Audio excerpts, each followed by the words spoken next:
옛날 사례긴 한데 20년도에 이게 두 필지로 나눠져 있었거든요.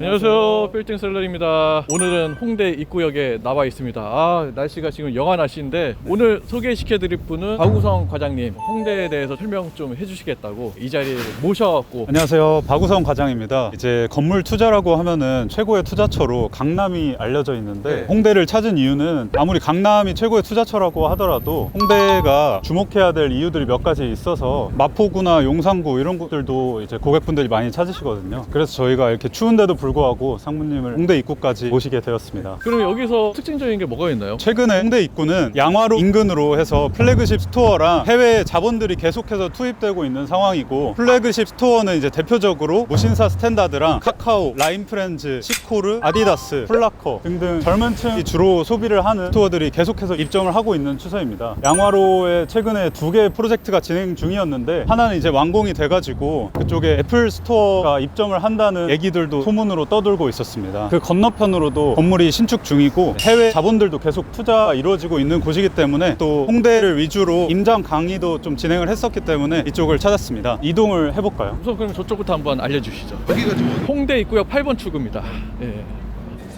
제가 이제 홍대 인근의 거래 사례들을 지나가면서 잠깐 말씀을 드리려고 하는데, 저희가 8번 출구에서부터 홍대 안쪽 이면 상권으로 들어왔는데 초입의 코너 건물이고요. 이게 23년도에 거래가 됐기 때문에 제가 설명을 따로 드리려고 하는 거고요. 메인 건물이잖아요. 네네, 여기가 코너 건물이고 유동인구가 굉장히 많은 위치이고 가시성이나 접근성이 좋기 때문에 이게 평당가 얼마에 거래됐는지 아십니까? 제가 볼 땐 2면이니까 2억은 안 됐을 것 같고 1억 5천은 넘을 것 같아요. 정확하십니다. 완전 1억 5천과 2억 사이였는데 거의 2억 가까이의 매매가 이루어진 거고, 이게 23년도에 거래가 된 건물이고 매매가 95억, 평당가 1억 9,700만 원에 거래가 됐습니다. 그래서 이제 홍대 입구 대로변 양화로에는 홍대 입구가 굉장히 넓은 거에 비해서 이제 상업지역 비율이 좀 적습니다. 대로변 인근으로만 상업지역이 이루어져 있는데 이렇게 이면에 주거지역임에도 불구하고 평당가 거의 2억 가까이에 매매되었다는 사실이 있어서 거래 사례로 소개시켜 드리려고 잠깐 얘기를 드린 겁니다. 공실 걱정 없겠네, 이 정도면. 맞습니다. 그래서 이런 건물을 보실 때 평당가도 좋고 입지도 좋고 다 좋은데 주로 보셔야 될 것들이 이 우측에 보시면은 주차장 부분이랑 오른쪽에 옷가게가 조그맣게 있어요. 근데 이런 것들은 이제 홍대 상권에 보시면은 이런 형태의 위반 건축물이 굉장히 많은 경우가 있거든요. 주차장을 이렇게 가게로 꾸며가지고 막아놓고 옷 가게로 사용한다던가 이럴 수 있는 이유가 이제 여기가 상권이 워낙 발달되어 있기 때문에 1층 임대료가 굉장히 중요해서 저렇게 이행 강제금을 내고라도 장사하는 경우가 많습니다.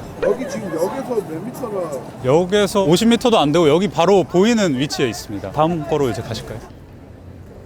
이 건물 소개를 시켜드리려고 하는데 건물을 보시면은 양화로에서부터 이제 대로변 쪽으로는 제가 아까 상업지역이라고 말씀을 드렸는데 여기도 근린 상업지역이고 평당가 작년에 1.3억에 거래가 된 건물입니다. 100평이 넘고 당시 150억에 진행이 됐던 걸로 알고 있고요. 아까 소개를 시켜드린 코너 건물이 주거지역인데도 1.9억에 거래가 됐단 말입니다. 근데 여기가 이제 작년에 1.3억에 거래가 된 겁니다. 여기가 상업지역인데도 저렴하게 매매가 진행이 됐던 이유 중에 하나가 건물이 노후도가 좀 있다 보니까 바로 임대 수익을 볼 수 없었다는 점 때문에 상대적으로 낮게 거래를 할 수 있었던 것 같고, 보시다시피 리모델링이나 신축 행위를 진행하려고 매입을 하신 것 같습니다. 지금까지 이렇게 8번 출구에서 걸어오면서 건물들을 보여드렸는데 코너 건물도 1.9억에 거래가 됐었고 이쪽은 상업지역에 1.3억에 거래됐고 저 안쪽도 주거지역임에도 23년도 6월 달에 동수백 건물도 1.3억 정도에 거래가 된 사례가 있습니다. 그래서 이쪽 홍대 입구 역에서 바로 초입 이면 부분은 이미 평당가 1.3억 이상씩을 다 찍고 거래가 되고 있는 상황입니다.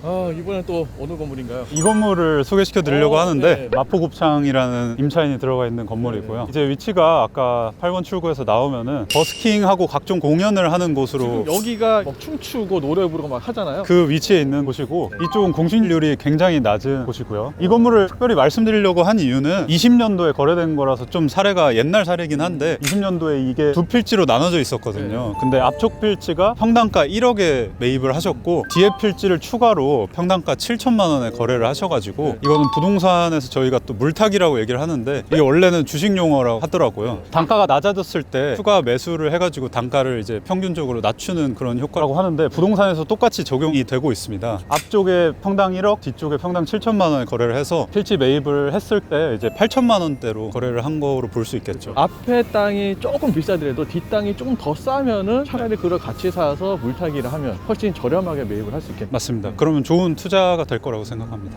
20년도에 매입을 하긴 했지만 그 당시에는 이게 그 정도까지 시세가 갈까라고 하는데 지금 보면은 아무리 지금이 불경기라고 하더라도 솔직히 이 길은 평당 1억 5천 이하짜리가 없잖아요. 맞습니다. 최근엔 또 매물도 나오지도 않습니다. 여긴 메인이죠, 메인. 또 이렇게 그냥 보시더라도 공실이 하나도 없습니다. 아시다시피 홍대 쪽은 이쪽도 마찬가지지만 저 주차장길까지 내려가다 보면은 10평짜리 가게가 임대료를 3천만 원에 받고 이런 경우가 허다하기 때문에 평당가가 뭐 100만 원에서 300만 원까지도 늘어나고 있고 이런 곳들이 많아서 좋은 곳입니다. 그만큼 장사가 잘 되니까 그만큼 임대를 내는 거겠죠? 맞습니다. 또 젊은 사람들 많이 보니까 좋네요.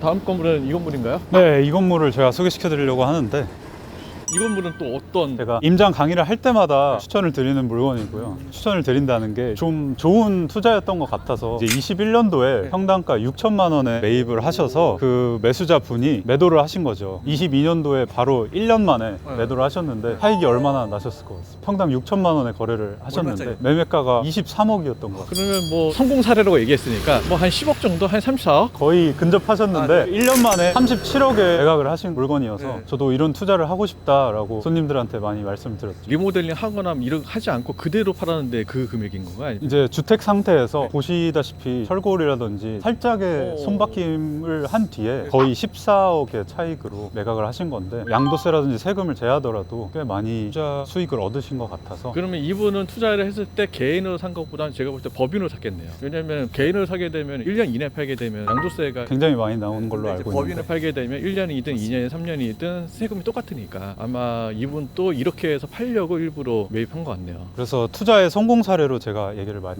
바로 앞에 이 건물도 22년도에 거래가 된 건물인데 평당 9천만 원에 거래를 했고요. 이 건물이야말로 지금 보시면은 이 주변은 토지 크기도 그렇고 건물 높이도 그렇고 높거나 크지 않은 건물들이 많습니다. 근데 이제 홍대는 상권이 비교적 좀 빨리 큰 상권으로 알고 있어서 주인분들이 기존부터 대지를 갖고 있으신 분들이 많아가지고 상권이 빨리 큼에 따라서 큰 비용을 투입하지 않고 그대로 상권을 유지하려고 용적률을 다 받지 않고 밸류업을 하지 않은 상태에서 낮은 건물들의 상권이 발달되어 있는 모습을 볼 수 있는 것 같습니다. 이 길 같은 경우는 전통적으로 신축한 건물이 거의 없고 대부분 다 리모델링해서 원래 쓰고 있는 다가구 주택을 유리창 바꾸고 뼈대만 조금 세워서 그냥 반지하식으로 임차 주고 뭐 하니까 괜찮네요. 건축 비용이라든지 뭐 공사비 이런 원가 절감을 최대한 이룬 다음에 임대 수익을 많이 볼 수 있도록 주인들이 그렇게 자금 스케줄을 짠 것 같습니다. 이제 넘어가실까요? 네.